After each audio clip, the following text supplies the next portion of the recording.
सोचिए कभी आप किराने की दुकान पर है, सारा सामान ले लिया, काउंटर पर पहुंचे और फोन निकाला पेमेंट के लिए और boom, UPI payment failed. Cash है नहीं पास में और समझ नहीं आ रहा कि भाई हुआ क्या। आजकल ये काफी आम होता जा रहा है। मुझे लगता है हम सबने कभी ना कभी तो ये झेला ही होगा। हाँ, बिल्कुल। ये पेमेंट फेल्ड वाली स्क्रीन देखकर जो हल्की सी घबराहट होती है ना, वो सब जानते हैं। सही कहा। तो आज हम इसी पहेली को सुलझाने की कोशिश करेंगे। कई लोग बता रहे हैं कि उनके फोन पे, गूगल पे या पेटीएम जैसे ऐप्स अचानक से, बिल्कुल अचानक से काम करना बंद कर देते हैं। या तो ट्रांजैक्शन फेल हो जाता है या फिर ऐप पर लिखा आता है अधिकृत नहीं। तो ये चक्कर क्या है? क्या ये बस कोई टेक्निकल ग्लिच है? देखिए, ज्यादातर मामलों में ये सिर्फ टेक्निकल ग्लिच या नेटवर्क की प्रॉब्लम नहीं होती। असल में कई बार प्रॉब्लम हमारे अकाउंट या फिर केवाईसी मतलब अपने ग्राहक को जानो प्रक्रिया से जुड़ी होती है। तो आज हमारी कोशिश यही रहेगी कि समझे कि ये दिक्कतें आती क्यों हैं और हाँ, इनसे निपटा कैसे जाए, ताकि अगली बार दुकान पर ऐसी परेशानी ना हो। हाँ, क्योंकि वो ऐन मौके पे पेमेंट फेल होना बहुत अजीब लगता है। तो चलिए शुरू करते हैं सबसे आम वजहों से। मैंने सुना ये केवाईसी वाला मामला काफी बड़ा है। बिल्कुल, ये एक बहुत ही आम कारण है। देखिए, आरबीआई के नियम अब काफ़ी सख्त हैं। सभी पेमेंट वॉलेट्स और ऐप्स को पूरी तरह से फंक्शनल रहने के लिए पूरी केवाईसी चाहिए होती है।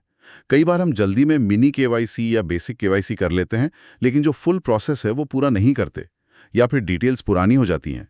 और जब सिस्टम इसको पकड़ता है, तो फिर वॉलेट या यूपीआई ट्रांजैक्शन ब्लॉक हो सकता है। अच्छा। और दिलचस्प बात यह है कि ये ब्लॉकिंग अक्सर बिल्कुल अचानक होती है, बिना किसी खास वार्निंग के। अच्छा, मतलब ऐसा नहीं कि पहले कोई मैसेज आएगा कि आपकी केवाईसी एक्सपायर होने वाली है, ये बस अचानक बंद। हाँ, हो सकता है मैसेज आए, पर कई बार यूजर्स ध्यान नहीं देते या फिर ये एकदम से भी हो जाता है। तो केवाईसी एक बड़ा फैक्टर है। ठीक है, तो केवाईसी के अलावा और क्या वजह हो सकती है? एक और अहम वजह है संदिग्ध या फ्लैग किए गए लेन देन। मतलब अगर आपके अकाउंट से कोई ऐसा ट्रांजैक्शन हुआ जो सिस्टम को असामान्य लगा। असामान्य मतलब? जैसे जैसे मान लीजिए अचानक से आपने बहुत बड़ी रकम ट्रांसफर कर दी या किसी ऐसे अकाउंट में पैसे भेजे जो पहले किसी फ्रॉड केस में फ्लैग हुआ हो, तो बैंक का या ऐप का जो फ्रॉड डिटेक्शन सिस्टम है वो इसे एक रिस्क की तरह देख सकता है और सिक्योरिटी के लिए वो अस्थायी रूप से आपका अकाउंट ब्लॉक या मॉनिटरिंग पर डाल सकता है। इससे फिर आपकी यूपीआई पेमेंट्स रुक जाती हैं। अरे, मतलब हमारी अपनी ही पेमेंट एक्टिविटी अगर वो नॉर्मल पैटर्न से हटकर हो तो वो भी मुसीबत बन सकती है। जी हाँ। और आपने बैंक अकाउंट फ्रीज होने की बात की थी, हाँ, उसका क्या मतलब है? वो कैसे होता है? हाँ, ये भी एक छुपा हुआ कारण हो सकता है। देखिए, आपका यूपीआई ऐप तो आपके बैंक अकाउंट से जुड़ा है ना। अब अगर वो बैंक अकाउंट ही किसी वजह से फ्रीज हो गया हो, मान लीजिए कोई कानूनी पचड़ा है या बैंक को खुद किसी फ्रॉड का शक है या कोई और रेगुलेटरी कारण है, तो भले ही आपका यूपीआई ऐप बिल्कुल ठीक चल रहा हो, उसमें कोई एरर ना दिखे, पेमेंट नहीं होगी। अच्छा। क्योंकि प्रॉब्लम ऐप में नहीं, पीछे जुड़े बैंक अकाउंट में है। और ये पता करना थोड़ा मुश्किल हो सकता है यूजर के लिए। हाँ, ये तो वाकई कंफ्यूजिंग हो सकता है कि ऐप ठीक दिख रहा है पर पेमेंट नहीं हो रही। अच्छा, और सिम बदलने का क्या कनेक्शन है इससे? सिम बदलना या नंबर पोर्ट करना, ये भी एक वजह बन सकता है। ये असल में एक सिक्योरिटी फीचर है।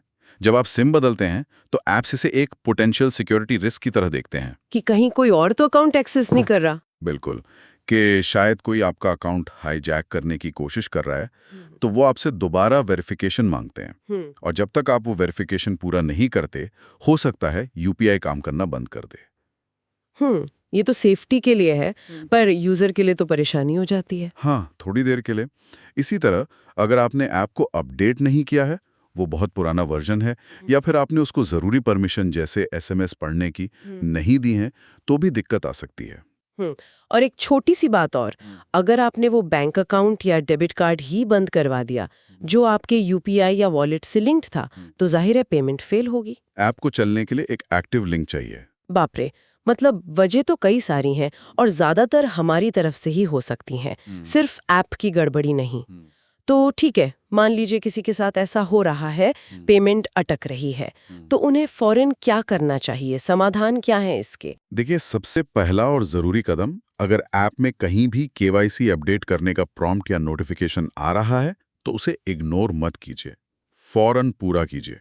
दूसरा, ये पक्का कर लीजिए कि आपका जो बैंक अकाउंट ऐप से लिंक्ड है वो एक्टिव है, चालू है। वो कैसे पता चलेगा? आप नेट बैंकिंग में लॉगिन करके देख सकते हैं या सीधे बैंक को फोन करके पूछ सकते हैं। अगर अकाउंट ही फ्रीज है तो फिर ऐप कुछ नहीं कर सकता, आपको बैंक से ही बात करनी पड़ेगी। ठीक है, तो केवाईसी और बैंक अकाउंट एक्टिवेशन, ये 2 चीजें पहले चेक करनी है। और अगर डिवाइस या सिम बदला हो तो? हाँ, अगर हाल में डिवाइस या सिम बदला है तो ऐप खोलकर देखिए, उसमें शायद वेरीफाई सिम या री-वेरीफाई नंबर जैसा कोई ऑप्शन होगा, उसे पूरा कीजिए। ज्यादातर ऐप्स में ये प्रोसेस होता है। और अगर कुछ भी समझना है, कोई वजह पता ना चले, तो सबसे अच्छा तरीका है कि आप सीधे उस यूपीआई ऐप की या अपने बैंक की कस्टमर सर्विस से संपर्क करें।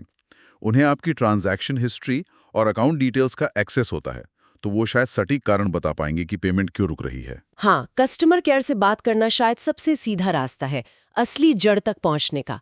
अच्छा, और बचाव के लिए, मतलब ये दिक्कतें आए ही कम, उसके लिए कुछ टिप्स? हाँ, बिल्कुल हैं। एक तो कोशिश करें कि अनजान या संदिग्ध लगने वाले नंबर्स या अकाउंट्स में बड़ी रकम भेजने से बचें। इससे आपका अकाउंट बेवजह फ्लैग होने का रिस्क कम हो जाता है। दूसरा, अपने फोन का ऑपरेटिंग सिस्टम, मतलब एंड्रॉयड या आईओएस, और अपने सभी यूपीआई ऐप्स, इनको हमेशा अपडेटेड रखें। अपडेट्स में अक्सर सिक्योरिटी पैचेस और बग फिक्सेस होते हैं जो ऐसी प्रॉब्लम्स को रोक सकते हैं। ये तो हुए आम यूजर्स के लिए सुझाव, लेकिन सोचिए वो छोटे दुकानदार या व्यवसाय जो अपने रोजमर्रा के काम के लिए बहुत ज्यादा यूपीआई पर निर्भर करते हैं, उनके लिए कोई खास सलाह है? हाँ, उनके लिए ये बहुत जरूरी सलाह है। कभी भी सिर्फ एक यूपीआई ऐप पर डिपेंडेंट ना रहें। अच्छा। हाँ, हमेशा कम से कम 2 या 3 अलग-अलग यूपीआई ऐप्स रखें, जैसे फोन पे, जीपे, पेटीएम, भीम, अमेज़न पे, कोई भी। और कोशिश करें कि ये अलग-अलग बैंक अकाउंट से लिंक हो। मतलब सारे ऐप एक ही अकाउंट से नहीं? हो सके तो अलग-अलग से। इसका फायदा यह है कि अगर कभी एक ऐप में दिक्कत आ जाए या एक बैंक के सर्वर में प्रॉब्लम हो, तो आपका काम पूरी तरह से ठप नहीं होगा। आप फौरन दूसरे ऐप या दूसरे अकाउंट से पेमेंट ले या कर सकते हैं। ये एक तरह का बैकअप प्लान है, जो बिजनेस के लिए बहुत जरूरी है। ये वाकई बहुत प्रैक्टिकल सलाह है, खासकर उन लोगों के लिए जिनका बिजनेस यूपीआई पर चलता है। तो कुल मिलाकर आज हमने समझा कि यूपीआई का अचानक फेल हो जाना एक आम समस्या जरूर है, पर इसके पीछे वजहें कई हो सकती हैं। और अक्सर ये सिर्फ टेक्नोलॉजी की गड़बड़ नहीं, बल्कि केवाईसी, अकाउंट की स्थिति या हमारी अपनी ट्रांजैक्शन हैबिट से जुड़ी होती है। अच्छी बात यह है कि ज़्यादातर मामलों में समाधान हमारे अपने हाथ में है। बस थोड़ी सी जानकारी और सही समय पर सही कदम उठाने की ज़रूरत है। बिल्कुल सही कहा आप। और यहाँ एक बात सोचने वाली भी है, जैसे जैसे हम डिजिटल पेमेंट्स पर, खासकर यूपीआई पर और ज़्यादा निर्भर होते जा रहे हैं, और हमने देखा कि इसमें रुकावटें आ सकती हैं कई वजहों से, तो क्या हमें सिर्फ मल्टीपल ऐप्स रखने के अलावा भी कुछ सोचना चाहिए? मेरा मतलब है, क्या व्यक्तियों को इमरजेंसी के लिए कुछ और बैकअप या वैकल्पिक पेमेंट स्ट्रैटेजीज पे भी विचार करना चाहिए? ये एक सवाल है जो शायद भविष्य की प्लानिंग के लिए अहम हो।